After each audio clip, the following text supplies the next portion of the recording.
I hate Pepsi. Or you want to say that, though? I really not. No. I can't stand Pepsi. I hated doing that dumb commercial. In the wake of Michael's passing, every day unveiled new evidence of how Michael's downfall began decades ago. I want to show you and our viewers some video that we've got a clip of from Us Weekly. Us Weekly magazine has obtained footage of the 1984 Pepsi commercial shoot that went terribly wrong for Michael Jackson. The gossip shows reached out to me for perspective, but everyone wanted sensationalism, not the truth. Those who knew Michael understood the impact of the 1984 disaster long before the footage was leaked out. Yeah, I was present at that. I did not manage him at that moment. I watched all the takes. We were done. I said goodbye. Then they called for one more take. There you see it, his hair, his head, his scalp catches on fire. That was a terrible, terrible day. And that caused him a lot of pain, a lot of discomfort in his life. Author Ian Halperin. Jane, let me tell you one thing about all this. Now's not the time to dig up the skeletons about Michael Jackson. The world's in mourning. His family's in mourning. We got to focus on a proper investigation. He did get addicted to the drugs after the Pepsi accident. Throughout all of Michael's life, we knew that Michael had a medication problem. Nothing stopped him from performing, but he had this problem. Did anybody ever tell him he was a mess? Did he have people around him who could tell him the truth? Probably not. No, because during that period, it wasn't a problem. You know, if he took a pain pill now and then, it was no big deal. There were some signs, and I was concerned about it, but he assured me that he had been going through treatments for years. As long as it was being done reasonably, it was okay, I guess. But it got out of control. I would take him back to his room, sometimes having to carry him to his room, unzip his boots, put him in bed, and then I would sit there for 3 or 4 hours and watch over him, make sure he was still breathing. Unfortunately, the addiction was then perpetuated by doctors. But once you're an addict, then you do ask for the drugs. If you're exalted, if you're the king of pop, if you're Michael Jackson, you never have to hear the word no. Michael was a very powerful man. He had a powerful mind and he had a powerful wallet. He was able to buy doctors. There's a drug for everything, right? Your leg is restless. There's a drug.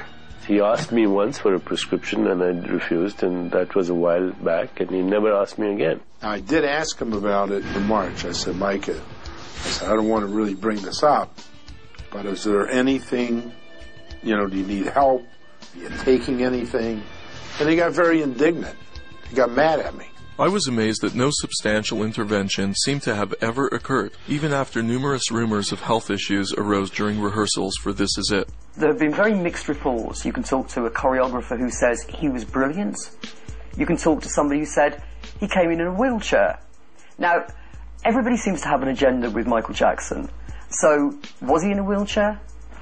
Was he jumping up and down and moonwalking? In order to find out if Michael was fit enough to do the 50 concerts, I sought out Michael's longtime personal trainer, the Incredible Hulk, Lou Ferrigno. Hey, good morning. Hey, Mr. Ferrigno. Thank you. How are you? Very good. How's it going? I posed undercover, telling Ferrigno I was an out-of-shape gay canoe instructor from Canada who desperately needed to lose weight. You were the man. I mean, he was in shape. Yeah, I've known him for 20 years. We spent a lot of time together. Wow, so this is... Yeah, this is my torture chamber. This is where I do the private training. Michael is a celebrity. It's private. It's one-on-one. Could you give me the Hulk pose like this? Would you do that? Okay. Okay. Now, could you run me through a bit of the exercises you were running Michael through for the This Is It tour? Yeah, you want to take your sweatshirt off and loosen them? I was surprised to hear that the training was a fairly casual process, full of the playful banter Michael loved to share with all his friends. Well, Michael came here. At times, he would have a mask on, glasses, the black hat, gloves. And I said, why are you wearing a mask? He said, I want people staring at me. I said, Michael, 10 o'clock at night, there's nobody here. Please take the mask off. So he would just look around and just take the mask off. Then he started playing with my lights. He said he wanted it dark in here. I said, no, Michael, I don't want it to be dark in here. So he was always, pranks, always teasing me. How many times did you work him out for the This Is It tour? 2 or 3 times a week for about a couple months. And was he making progress? Yeah. he was physically able to do 50 concert dates. He always was in good health. I remember commenting to my buddies when we went to go see This Is It. He didn't seem like a sick man to me at all. He didn't seem in pain or ailing or frail, as so many people like to paint a picture of him. Well, the last meeting I had with him, which was to discuss a book, I thought that he really wasn't in any shape to do anything. He was very weak. He was very fragile. I found it to be extremely disturbing. When people are in a really fragile mental state, it's not a time for them to be pursuing, business projects of any kind, really. And how was he without a shirt? Was he toned? Yeah, all white. All white? White. White like you. Are you serious? White. Completely white. What, his torso was right, his whole body was white? Yeah. How's that possible? I have no idea. So far just seeing who's in better shape, me or Michael. Be honest. You. Just from speaking with our sources, it was very clear that he obviously had a lot of medical issues. He was in a lot of pain. He was anorexic, basically, towards those last days.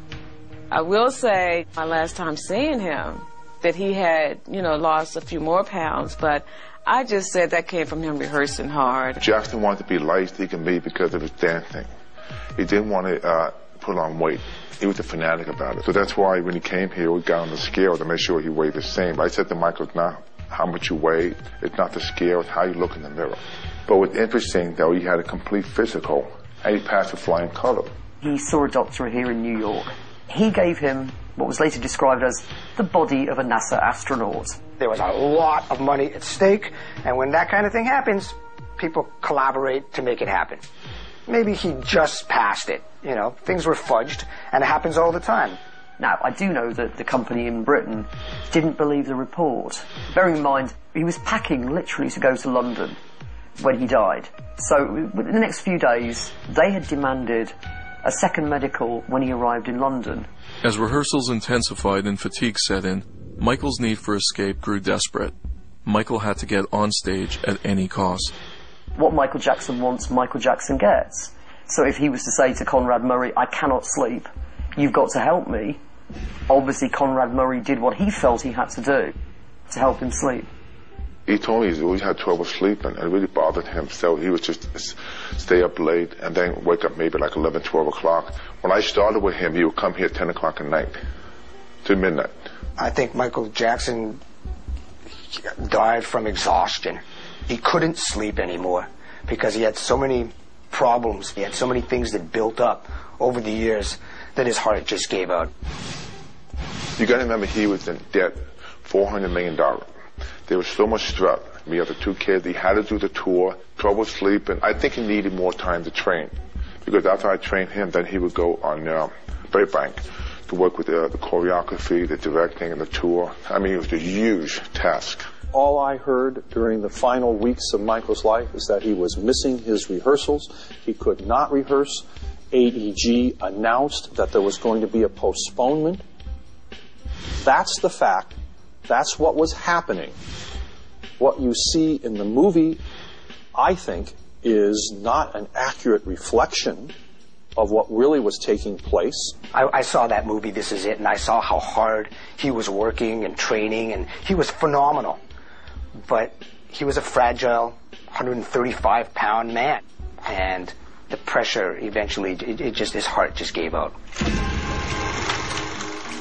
It's impossible to name any single cause in Michael's passing. The real cause may be many decades of turbulent times and many lies in the past.